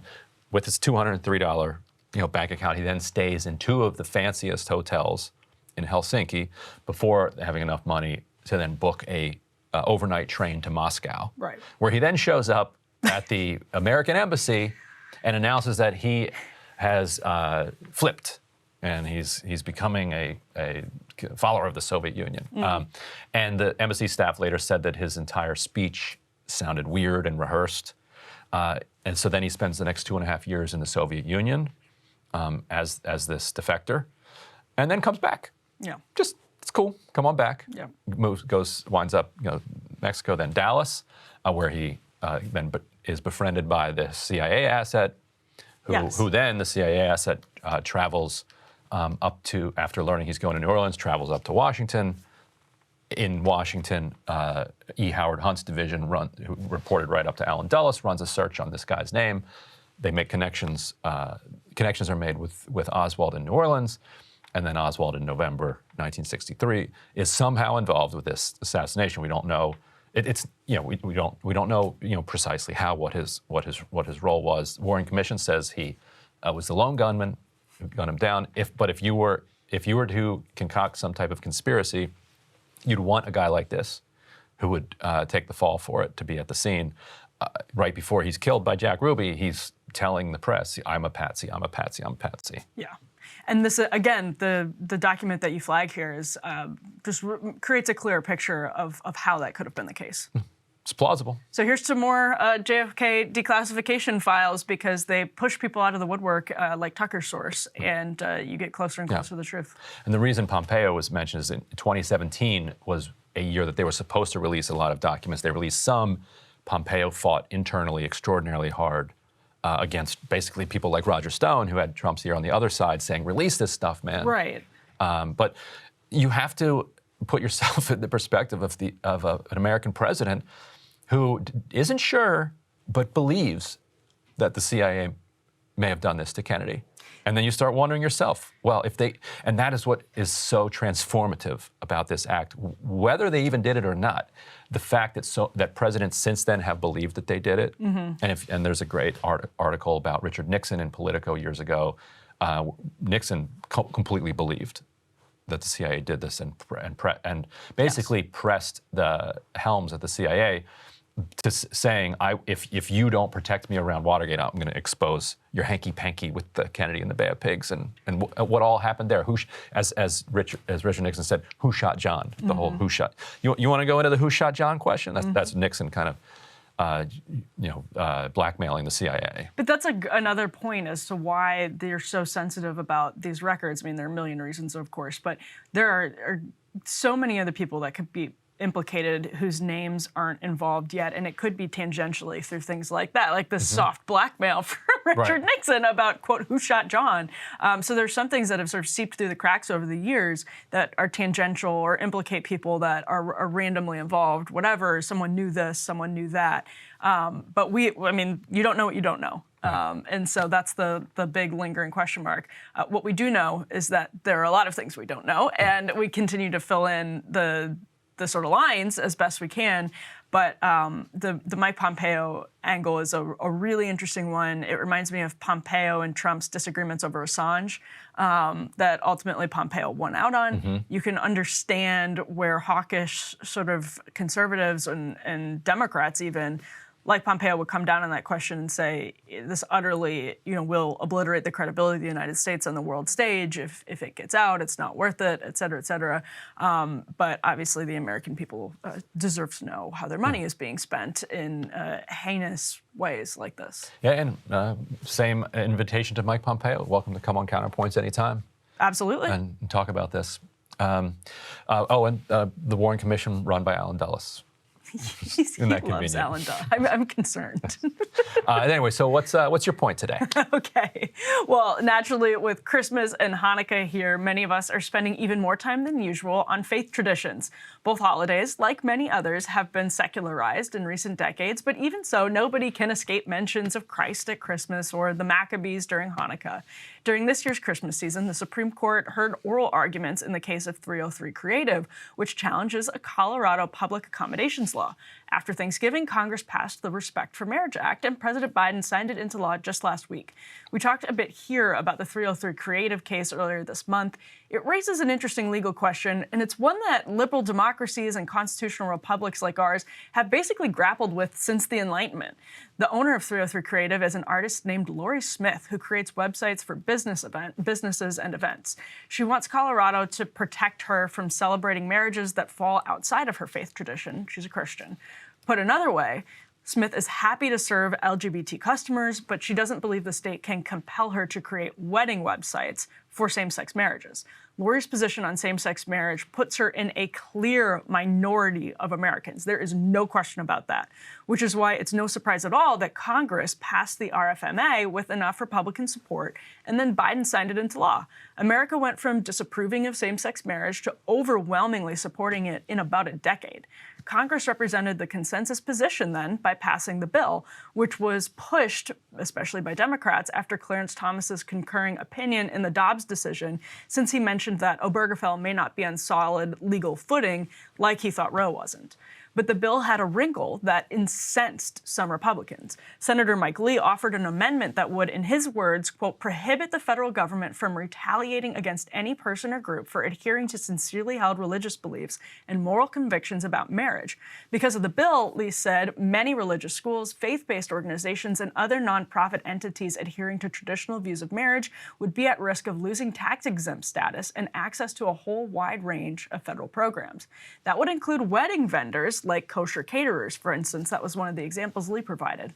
Ultimately, the law was passed with Republican support and without Lee's additional protections. Now, I've never believed the federal government should have a role in marriage, period, precisely for all of these reasons. But as support for same-sex marriage became a consensus position, clashes like these became more and more common and more difficult for Orthodox Jews, Christians, and Muslims. In Smith's case at 303 Creative, the question is not whether she would serve LGBT customers like segregationist business owners in the Jim Crow South. She will serve any customer, but she does not want to be compelled to create speech that violates her beliefs. Now, that is a reasonable position. I don't think her critics are unreasonable either, but I do think the lack of interest in Mike Lee's RFMA amendment to strengthen the bill's protections indicates we are hurtling towards a future of more and more religious clashes, which is really interesting, actually, in a world where Catholic churches are seeing surging interest in the traditional Latin Mass, secular women are questioning the sexual revolution, and people like Jordan Peterson, for instance, are finding huge audiences. People are looking for something, some source of meaning and purpose. Some people are landing in traditional faiths. Others, like the Real Housewives of Salt Lake City, believe they're, quote, more of a free spirit without the Holy Spirit, but still want to sing hymns in a choir to connect with their spirituality. An interesting little plot line on this season. The world has changed a lot in the last century. It's changed a lot in the last several centuries at a faster pace than any other time in human history. We are all living through an extraordinary change in our species right now. So what does any of this have to do with Christmas or Hanukkah or kosher wedding vendors? Well, these traditions and holidays are a very good reminder of something that sounds very basic. As a Christian, for instance, I don't merely believe Christmas celebrates a story. I believe it celebrates a true story, history. It is absolutely 1,000% fine with me if you think that sounds insane. I don't think you're being unreasonable. But because I believe God sent his son in human form to be born miraculously to a virgin and was literally resurrected from the dead, I believe he is the creator of all things, so I don't get to change what he said. Nancy Pelosi made a wonderful accommodation for members of Congress to wear head coverings, allowing Ilhan Omar to become the first member to wear a religious headscarf on the floor. That's not the case in every context in every European country. They've been dealing with these questions a lot. And I understand why many people find head coverings to be misogynistic and outdated. But I believe Ilhan Omar believes her religion is fact, not a nice story or one of many relative truths that we all just sort of pick and choose. I believe she believes her God is God, just as I think the same. The less popular these beliefs become, the less our system of government is going to work. Unless, of course, we can find a way to respect that some people will continue to worship faith traditions that are more similar to what people generally believed for thousands and thousands of years before modernity and postmodernity and technology made those beliefs seem less plausible to many, many people. Religion may fade, but it will not disappear. Our liberal democracies can't erase these faiths or their texts, but we can adjust to changing public opinion by protecting the balance of our freedoms.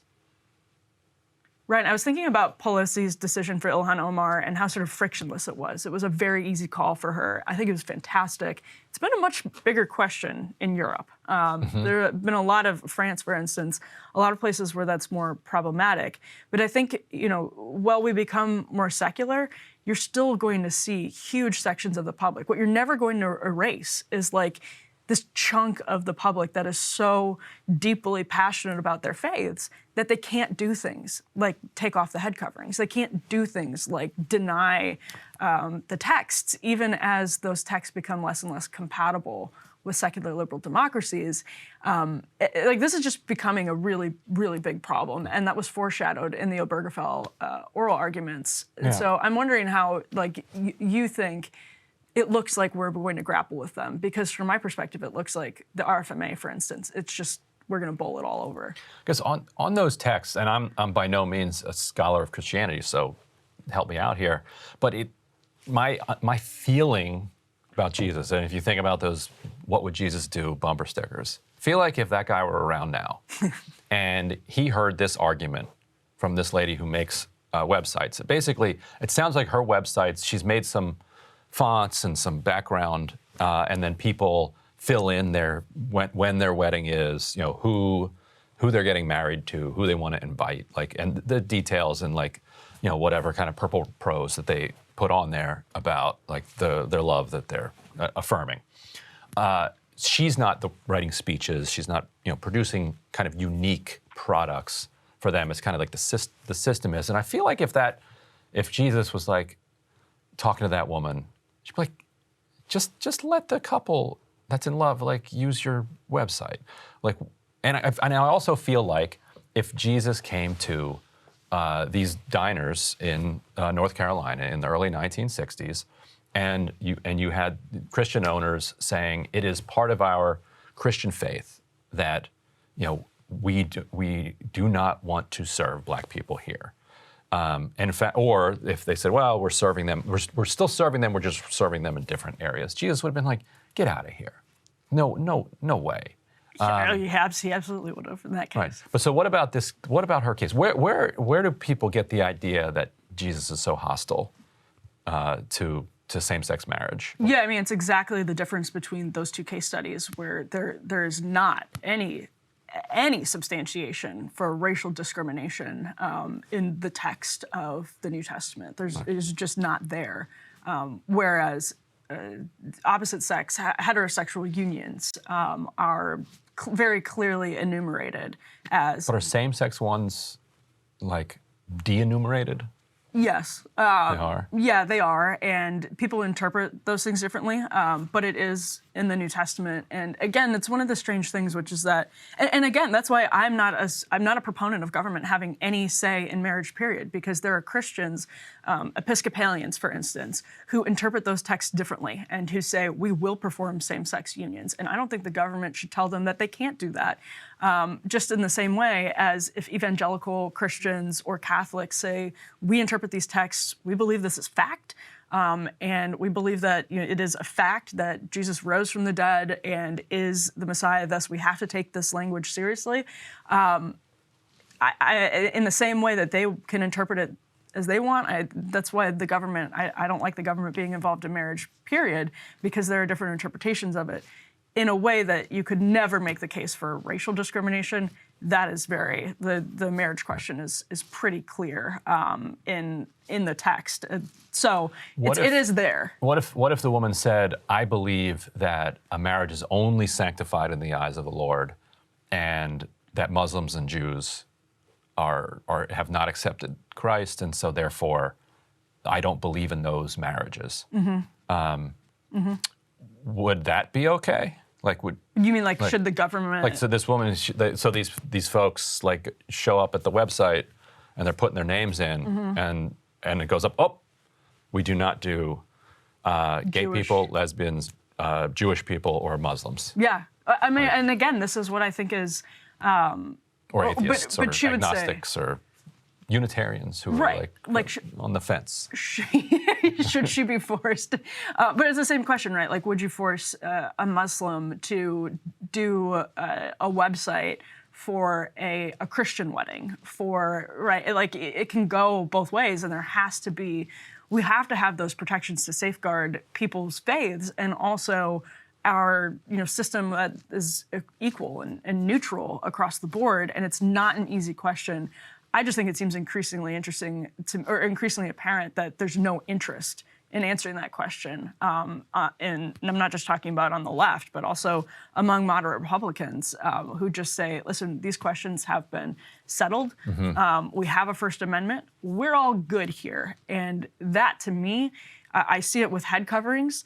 And I see it with the marriage question, too. And the marriage question is so culturally coded in the United States that it has a lot of baggage, but it's not all that different when you think about it from, a lot of people consider head coverings, a lot of Muslim women consider head coverings to be misogynistic. Some don't. Some see it as an essential part of their faith. And so as technology evolves and we become there's just less, it seems more and more ridiculous to people to take some of this stuff literally. Man, the people who do take it literally are going to have real problems in liberal democracies. Guess so. That'll show up in different ways. Probably control the court. We'll see. It'll show up in different ways, though. I mean, sometimes the script is totally flipped, like with head coverings, which is why I think that's a useful example. Yeah. All right, Ryan, what is on your mind? What is your counterpoint this Wednesday? We're running up against our deadline here, so I'm going to run through this pretty quickly. We've got a little thought experiment for people out there. So imagine that the New York Post somehow winds up in possession of a laptop belonging to Elon Musk and begins publishing articles based off of what it finds in there. Now, some of it is a bit risque, but other revelations are clearly newsworthy, relating to deals he made with, say, Saudi princes or American political leaders or Chinese government officials, what have you. Now, ask yourself, how do you think Elon Musk would react? Go ahead, sit with that for a second. Do you think he would say, you know what, I'm an absolutist when it comes to free speech, and while this is painful for me, my principles require that I allow this to be published and shared on Twitter.com? So I posed this hypothetical on Musk's website yesterday, and I got a fascinating response from some of his defenders. They didn't argue that Musk would follow his free speech principles and allow the documents to be published. Instead, they argued that he would be right to step in and censor the articles. After all, they said, it's a private platform, he's not running for president, and the real problem is government censorship. Now, Twitter users are mostly adults, so it's strange that I have to make this point. But let's be clear about something. Two wrongs do not make a right. Saying that Musk would be justified in censoring a New York Post story because the previous version of Twitter censored a New York Post story violates that basic rule that we all learned as kids. It is also wrong that the FBI and DHS have put pressure on big tech to police speech, as my colleagues Li Fang and Ken Klippenstein recently reported.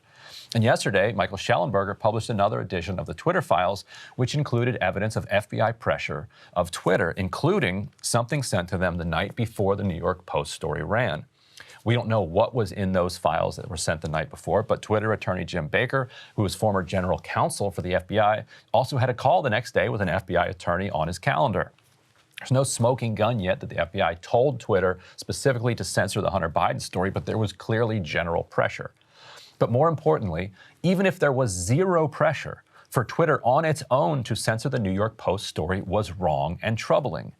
Another argument people made is that I personally have no standing to make this point because The Intercept, where I work, blocked Glenn Greenwald from publishing a story on it.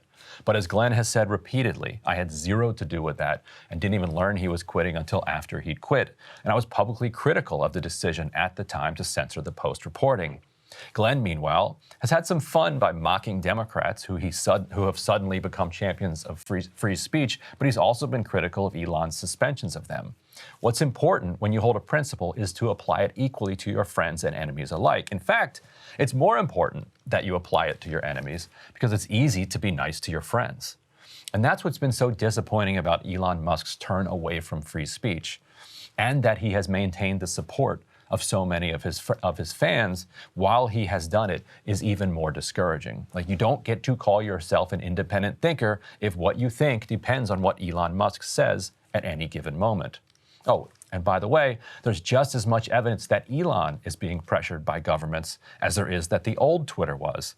When he was at the World Cup, for instance, leaders of the governments of Qatar and Saudi Arabia, which are major investors in Twitter, were overheard telling Musk that he had to stop being so erratic and hire a stable CEO to run Twitter. Shortly after that, he published the poll asking if he should step down. What's that if it's not government pressure? Sure, it's not the U.S. government, but is that somehow better? And then when 57% of nearly 20 million people said yes, he should step down, he started complaining about the vote, and his supporters urged him to do a new one that only people who pay can participate in. One of his most vocal supporters even started arguing that the Founding Fathers' vision of democracy was that only propertied landowners ought to be able to vote. So therefore, restricting the franchise for Twitter polls to people who pay for Twitter Blue was basically the vision of the Founding Fathers.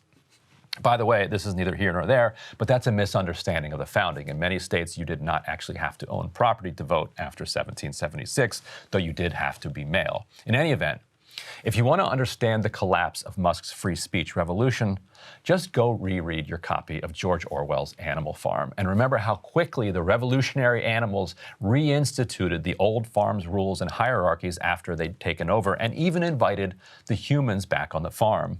As the Vox Populi watched the increasingly authoritarian Twitter CEO implement new rules on a whim, even within 24 hours of promising not to implement new rules on a whim without a new vote, it's a reminder of the great last line from Animal Farm, in which Orwell writes, spoiler alert, "The creatures outside looked from pig to man, and from man to pig, and from pig to man again. But already it was impossible to say which was which. So as we're and I'm constantly reminded of that last line as people kind of move in and out of different contexts in their lives. It's one thing to hold a position, say with regard to free speech, when you're in power versus when you're not in power. When all of a sudden you're the one that can control who gets to speak, all of a sudden it becomes kind of tempting to say what people are able to say. Tempting and like justifiable. You can find the It's justification easy. in Just your own my mind. family was threatened. Yes, exactly. Also, did you see what it turns out appears to have happened according to the police? No, I haven't read that. I saw there was more information. Yeah, so the LA police say that somebody in Elon Musk's security detail Right. saw somebody and like basically was like bullying and chasing them around a parking lot. Okay. Trying to like ram their car practically. And so the person then responded to this provocation It's retaliatory. by saying by I guess getting on the hood or something like, but basically Musk's security detail started the whole thing. And then since then, Musk said, well, this came from this Elon Jets account, and that's why we have to ban posting of my whereabouts. But actually, it was his security detail's behavior that pissed somebody off that then led to this. And then, ironically, if you remember, Elon then doxed the guy and like took a video of his license plate and posted that online. So they said that that person is being treated as a victim, not a subject of the investigation. So if that's the case, it's the perfect example of how this happens when the choose your own oligarch organizational, like government system of organization or societal system of organization, because if you think you have the good oligarch, you will realize how soon, like you will realize immediately basically that is an oxymoron. Even a quote good oligarch with the sort of superficial correct intentions is so easily corruptible, first of all, probably because they have been corrupted en route to the top. Elon Musk is very cooperative with the Chinese government. Basically a hostile foreign power that is hostile to its own people. It has been, very, very comfortable working with them. So anybody who's already at the top has done some interesting things to get there in 9 out of 10 cases, which means that the absolute power will continue to corrupt absolutely. And it's because you can often, when you get into the driver's seat, now I'm not a billionaire who's ever been in control of the public discourse, but when you get into the driver's seat, you see it time and again, these personal justifications. My family was at risk. Elon Musk's family is sadly always going to be at risk. He's a very high-profile person involved in very controversial things, especially when you take over Twitter. It's part of being a public figure, sadly, and he took the safeguards that he could by masking his personal jet identification, and that's exactly what he should do. I would, of course, do the exact same thing. But people can use publicly available information to piece 2 and 2 together. When you're a public figure, people are going to do it. When you're a controversial public figure, people are going to do it. And so you can just, it's easy to see, like you said, the temptation to crack down when your interests are front and center in a way that's just not going to be consistent. And that's why you have to have these things protected by the government. It's why you have to have the will of the people matter. And it doesn't anymore because we have this labyrinthine bureaucracy and on our government and the corporate side, labyrinthine government and corporate bureaucracies where these things are out of the hands of the legal system. The corollary to that Animal Farm ending is that I found the Mikhail Bakunin quote, if you took the most ardent revolutionary, vested him in absolute power, within a year he would be worse than the Tsar himself. So words to not live by. Nope. All right, well, we're joined now by Devin Mance, who's a trackman foreman with BNSF Railway, which is the Warren Buffett-owned railroad company. Devin is actually joining us from North Dakota, where, good Lord, what is the wind chill where you are right now, Devin? I believe it's right around 30 below at the moment. It should get colder overnight. Good Lord. All right, so the reason, Devin, that we wanted to have you on is that, Devin featured in an article that I wrote for The Intercept about the organizing, the union organizing that went into the recent railroad fight that went through Congress. Devin, you helped pull together what's called BMWED, Rank and File United, which is kind of a caucus of rank and file workers that is designed to kind of put pressure on the company, put pressure on union leadership to make sure that they are responding to the needs of rank and file workers. Is that how would you put what BMWED Rank and File United does? Oh, that's exactly what the point of the caucus is. We're a reform caucus that just began because we saw that there needed to be a change. There needs to be that constant pressure from below, and we want to give that voice to the rank and file members, and that's what we're trying to do. Also, we're trying to help out doing some education. A lot of union members don't know really about trade unionism at all, and it's a tough thing to learn how to do when you're going through union bureaucracy and the normal conservative union stuff that we always do, claims and grievances and that kind of stuff. And so we're just trying to uplift the rank and file members and let them know that they have a voice in their workplace. Right. And so for background, people can check out the piece I did over at The Intercept. But basically in mid-November, about 25 workers came straight from the tracks to Washington, met with more than 100 members of Congress. At the time, you met with staff for Jamal Bowman. And then once Biden dropped the hammer and sent the contract over to Congress to be ratified, you were one of the workers who was in touch on the House side with Bowman, putting together the strategy of how you were going to try to salvage something from this wreckage. Didn't want to have you on to rehash all of that. What I wanted to hear is how the company has been treating you since then. Yeah, it's really interesting. They, railroads have been known for a long time to do different sorts of retaliation, and I'm sure a lot of different corporations do the same kind of stuff. But right now, I'm under an investigation for kind of some bogus charges, and I could possibly be fired here in the next few weeks, or be penalized and be on probation for a year, within that year they can fire me for the silliest little things.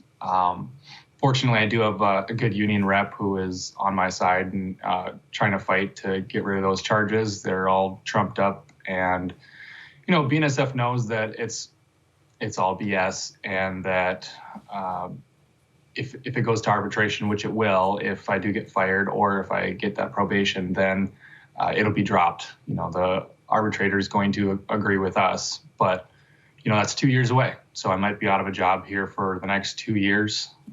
So if anybody's looking for an organizer.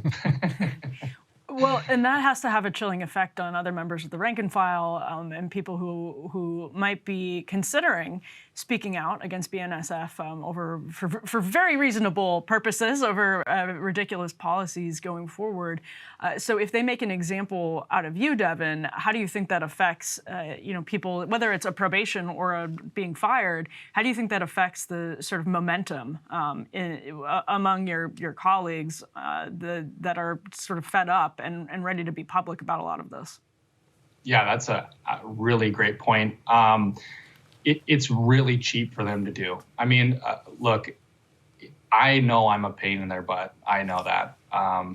If arbitrator comes back in 2 years and they have to pay me back all my lost wages for the last 2 years or 3 years or however long it takes, it's still cheaper than what it is for me to be out there, right? Like, I know I'm a pain. But yeah, I mean, that is a chilling effect on them. That I would hope that that would lift them up a little bit more and get people to talk a little bit more to each other and say, this guy got that, so we need to stick together. And so you keep a positive spin on it and not go to the everyone hush, everyone be quiet, don't bring up anything because you're worried you might get fired just like Devin did or get penalized. If this happens, I'm definitely going to put that word out there that they should still keep fighting. They should band together, and that's the only way we're going to win this thing. And I don't want to get to how you're a pain in their ass in a moment. But first, I think it's important for people to understand the kind of banal ways that this retaliation works. So how much, because you and I were talking last night about the details of this, and I think it's really interesting to a window into the way that corporate retaliation against workers actually plays out in the workplace. How much can you talk about? Can you tell us a little bit about, precisely what these trumped up charges are? And the timing, when they slap you with these.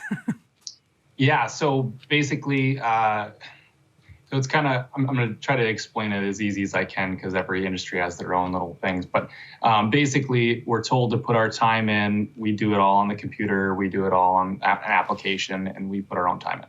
And we're told to do our time for the day before or the morning before, and then change it the following day.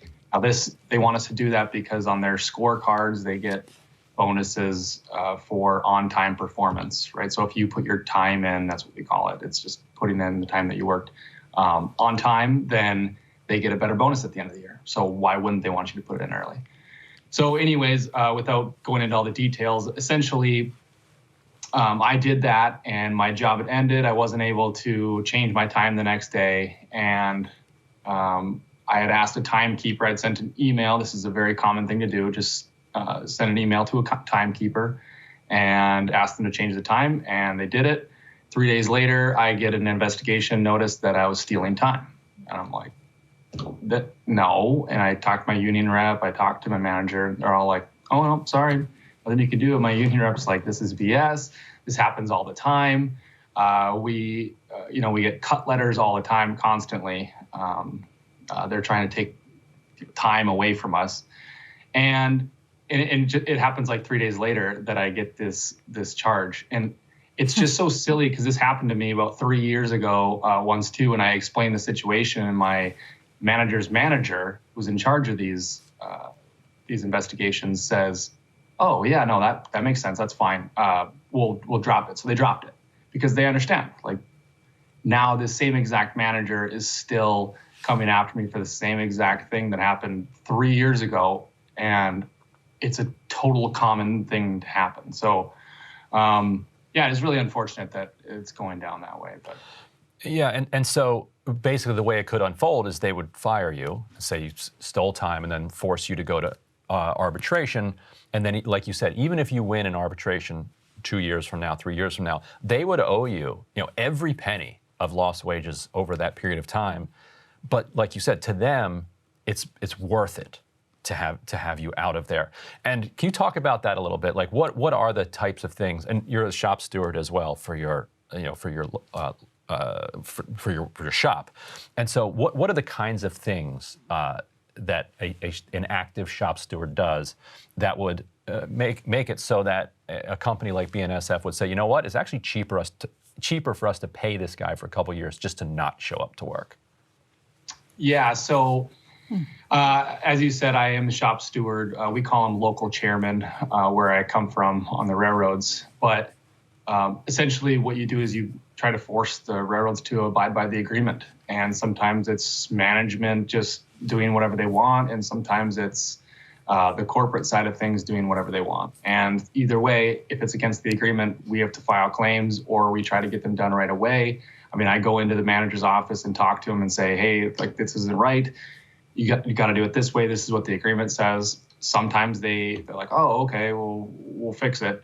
Or sometimes you have to, and it may cost them a little bit more money now, but sometimes you have to file these claims and grievances, and those can take 2 to 3 years to get paid or not get paid. It depends on the arbitrator that you get. It's kind of a crapshoot, to be honest with you. And so that's years down the road. And so what ends up happening is if you keep filing these claims is you get a steady income of thousands of dollars being put in your members' pockets by the railroads. And sometimes it's, they're paying contractors to do our job. And those are claims like we should be doing those jobs and we're able to, right? We're trained to do them. But then they're going to have to pay twice. And like, that's how much money these railroads have is they cut all these positions, but then they hire contractors and then they end up paying now for the contractor, which is more expensive. and then they end up paying in 2 to 3 years after the arbitration's all done. And so they end up paying double.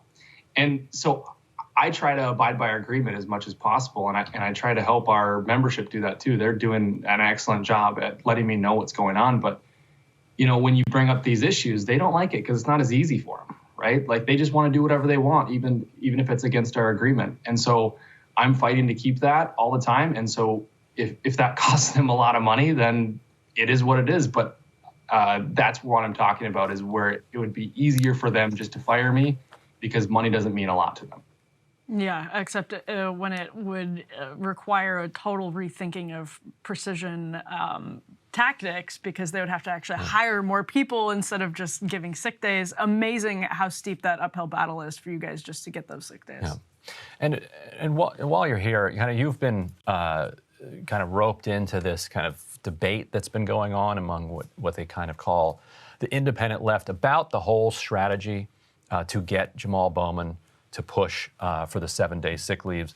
The strategy has been called by a lot of people naive, saying that there was no chance that Senate Republicans, 10 Senate Republicans, were ever going to go along with this, and that it's just a giant kind of cover for the squad, who's just a sellout to Democratic Party leadership. Wanted to kind of quickly get your response to that, and also what's it been like to kind of see yourself as, you know, become part of this this online debate? Well, it is really interesting to see this national news and national audience, people talking about this kind of stuff. So it's very odd, just coming from the tracks and just doing my everyday job to something so nationally recognized. But so it's really interesting. So I appreciate that article, especially because that's pushed a lot of that out there. But, you know, I've been in contact with Bowman's office, with Cori Bush's office, and a couple other progressives too. And it's been really great and really cool to see it all happen. And they've been awesome and wanting to help. I remember Cori Bush's office was like, well, why can't we ask for 15 days? You know, like they wanted more. And it didn't line up with the strategy that National had pushed for in the first place. And you need to push as one. You can't just change it up and ask for 20 different things. I mean, I'm sure all their offices would have rather given us way more, but that's just not the reality of what we do. And as far as, you know, the left bashing on all these progressives are helping us out, I understand their point. I really do. But it's just not our reality. It's not what we have today. Now, should we try to fix that for the future? Absolutely. Like, great. Do we want to put timelines on the Railway Labor Act? Great. I would love that. You know, I don't want to wait 3 years for my contract. But, you know, that was our strategy. And that is what we asked them. I specifically asked them for that. And telling us that we're naive because we didn't think that, or you didn't think that some Republicans were going to come with us. Well, I mean, look at Ted Cruz did. Yeah, Ted Cruz. Exactly. I mean, he's a populist, right? Like he sees that, hey, you know, we might be able to get some workers actually with the GOP here right now, right? So, and they saw that, Marco Rubio, right? Like these odd people came out and actually supported us. So to say that we're naive or we're dumb, we don't know what we're doing because we didn't think or we knew it was going to fail in the Senate, that's incorrect. That couldn't be more far from the truth. Actually, a lot of our members are conservatives and they vote for these people, right? And they know that, right? These representatives know that they vote for them. So now that they're on record saying that they didn't support our sick days, I've actually had people say, hey, look, Bernie Sanders, what, Jamal Bowman, oh, wow. And these are conservatives, right? Like these are Midwest flyover state conservatives, right? In Trump the back. folks. Yeah, absolutely. And they're saying, wow, like they actually stood up for us. I have a lot of respect for these people now. And they're actually moving a little bit more to the left. So the people that are far to the left and are trying to push these progressives that actually helped us out, I think you're doing a giant disservice. And I understand your point and what you're trying to get at, but it's really coming from the wrong place. And I really think that you need to rethink and talk to some actual workers. I think you guys had a much better pulse on the situation. The Republican Party is as corporatist as the Democratic Party. It has just as many problems with corporate corruption, but they also represent the working class increasingly, especially in some swing states, like Wisconsin and Ohio, Pennsylvania, et cetera, know what's in their best interests and are responding to that. And you picked up on that. Obviously, your workers know that in a way that I think people in the sort of progressive movement, professional. You think the activist independent class. left might not have their finger on the pulse of the Republican Party? Is it shocking? I don't know. Shocked. It's just a hunch. Yeah. Oh, and Devin, one quick fun story. Devin and I were in touch a lot throughout this in my capacity of reporting on this for The Intercept. But then at the very end, Devin's like, "Wait a minute, you're the guy on Counterpoints." So Devin has been a viewer of Breaking Points for a while. That's awesome. And didn't make the connection until the very end. But proud to have you as somebody who watches the show. And we're going to keep following your case because we're not going to let them retaliate against workers who are just asking for their basic rights without at least facing some public shame for it. Well, I appreciate it. Thank you very much for having me on. Appreciate you guys a lot. Thank you, Devin, and please stay warm and safe during the crazy weather hitting the Midwest this week. Yeah, it's insane. Yes, it's just going to get colder out there. So he's in North Dakota. I'm heading straight into it later today. Minus 30. Yeah, you know. And he was saying like they're gonna like so it's an hour earlier. He's working today later.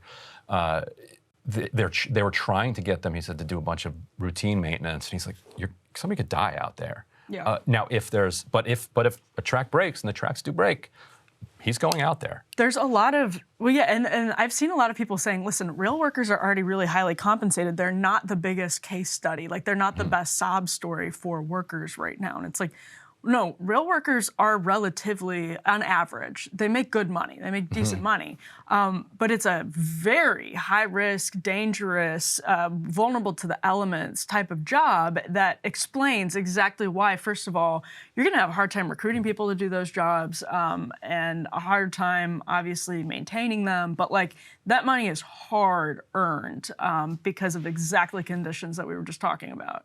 Yeah, and I should have given him credit for this while he was here. But one of the reasons that these companies are so furious at people like him and are so willing to pay so much to get rid of him, a lot of people have talked about how crappy the contract was, and the contract was crappy. 0 sick days, and one little personal day, awful. Planned. It's still planned. You still have to plan it. His particular union, BMW-ED, won something that they had lost 3 years ago, which is basically expenses for when you're on the road. So because he fixes the tracks, obviously the tracks don't break next to his house. Yeah. You could have to travel 600 miles and be there for several weeks.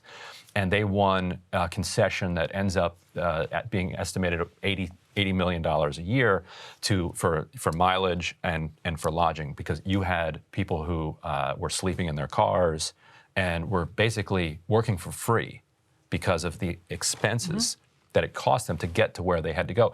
They talked about people who were going from Illinois to northern Nevada, like regularly.